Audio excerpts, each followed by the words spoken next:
The Sydney property market has had its first decline in 17 months. In today's video, we're going to break down what that looks like and what it means for you as a home buyer. If you've opened a single newspaper in the last 2 weeks, you would have seen stories of experts divided on property crash predictions, the growth in Sydney declining, and it just sounds pretty depressing. So is the Sydney property market finally on its way down? Is it going to crash? Are all the doomsday sayers correct? Is the broken clock going to strike 12 today?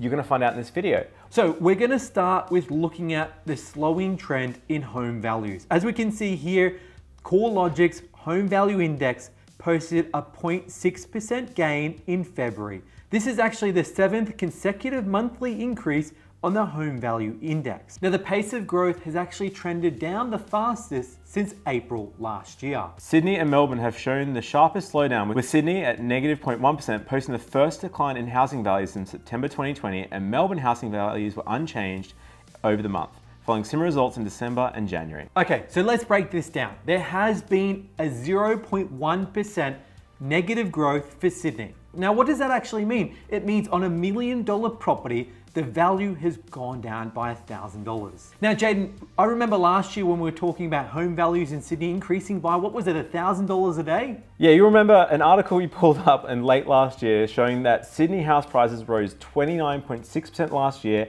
adding nearly $1,000 each day, or a total of $359,000 in 12 months. That's wild. That kind of housing growth just is unsustainable. If it kept going up like that, it kept going up at 30%, there undoubtedly would have to be some big issues in the market. So it's actually a good thing that the market's starting to slow down, Nathan. It means that things are starting to catch up, people are taking a bit of a breath, and it actually represents a huge opportunity for first home buyers. So I guess putting into perspective, a 0.1% negative growth for this month isn't much in the grand scheme of things, considering the last 10 years of growth Sydney's seen. This is actually potentially a good thing for home buyers out there, especially first homeowners that have been struggling to get in the market. The slowdown in growth might allow them and their deposit to catch up with where the market is actually at. And a market slowdown or even going backwards is nothing new. This has happened in the past a bunch of times when Sydney's previously hit peaks. As you can see here, from historic periods of peak to trough and decline in Sydney, it's not crazy for the market potentially to come off between 8 to 11% depending on the time period. In Sydney during the GFC, we saw values fall 7% over 12 months. After the Olympics, we saw a reduction in values by about 7%. So this is nothing new and it's nothing to be unexpected. But you might be asking, what about war? What if the impact of Ukraine, what's going to happen with overseas developments? Is that going to cause the property market to completely crash? Again, if you picked up the paper this week, you might have seen some of these headlines saying 15% price drops, the market is in free fall, there's going to be all sorts of dramas. So let's check that out and what the actual likelihood of that is. So looking at some past events, property in Australia has been actually relatively unaffected. In the Black Monday share market crash in October 87, the share market lost 25% in the crash of one day and nearly 48% by the end of October. Between October and November, property values rose about 34%. It was a combination of people getting out of the market and actually getting into property because they thought it was way safer than the shares that were just crazy erratic. Similar thing in the Gulf War, a decline of 6% was part of a broader downswing that started, and it also became sharply raising interest rates. So as we've covered in other videos, interest rates can have a huge impact on property prices. So if the RBA were to jack up rates really quickly, it could have an adverse impact. The likelihood of that is pretty low. Looking at the 9/11 attacks, it was a similar thing. Property was considered a safe haven as an investment. Prices actually remained stable, and the RBA completed the 4th rate cut in 7 months when the attack occurred. They actually slashed interest rates by 1.5% during that period. The global financial crisis, like I mentioned before, prices slipped about 7.5%, but the government stimulus helped things jump back up straight away.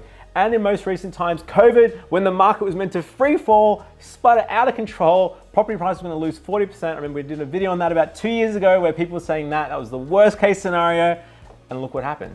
Sydney property prices were up almost 30% last year. So I think, like the weathermen, these doomsday sayers don't always get it right. You need to really run your own race. And as we've said before, time and time again, property is about time in the market, not timing the market. Now, whilst we've seen some slowdown in growth in Sydney and Melbourne, we're actually seeing other capital cities starting to pick up pace and seeing great growth. For example, in the last 3 months, both Brisbane and Adelaide have recorded some steady growth. Brisbane with 7.2% growth, and Adelaide with 6.4%. We also need to remember over the last 12 months, national home values are up by 20%. And yeah, I think some of the slowdown has been for a couple of reasons. One, the price growth has been insane. I think everyone knows that. There's lots of people going out and buying places and not many places on the market. The second thing that has had a bit of an impact and maybe people probably second guessed what's going to happen is interest rates. They were low and on hold for so long, everyone got pretty complacent. It was like, oh, 1.99 is going to be here forever. The reality is interest rates will have to go up sooner rather than later. And as the banks have actually increased their fixed rates, because they're saying, well, in 2 or 3 years, the market doesn't actually look that depressing. Things are looking like up and rates going to go up. It's meant that the 2 and 3 year fixed rates have gone from 1.99 to 2.99, even over 3% at the moment. So people are tending to take a bit of a pause and saying, well, potentially rates are going to be higher. Over the long term, what impact does that have? I think realistically, it's not making a massive difference. On a 3% interest rate, if you've got, say, a $500,000 loan, your repayment's around $500 a week. So it's still, in a lot of cases, cheaper than renting. A few of the banks, including NAB, have said interest rates to be back to normal need to be at about 3.5% to 4%. So I wouldn't be surprised if we start seeing the RBA increase rates towards the end of the year to try and get things back to normality, because interest rates, even at 3%, are still below trend. So summing it all up, I guess, yes, Sydney is down for the first time in 17 months by 0.1%. When you put into perspective, it's actually not such a big deal because there's been so much growth in the last 10 years that a 0.1% is really a blip in the ocean. So I guess moving forward, things you can do to protect yourself from interest rates rising are looking at fixed rates where you can get some stability over the short term with knowing what your rate is. And the other thing to remember, it's all about the time that you're in the market rather than timing the market. So that's it for today, guys. Did you know here at Hunter Galloway, we get home loans approved. So if you're living in Australia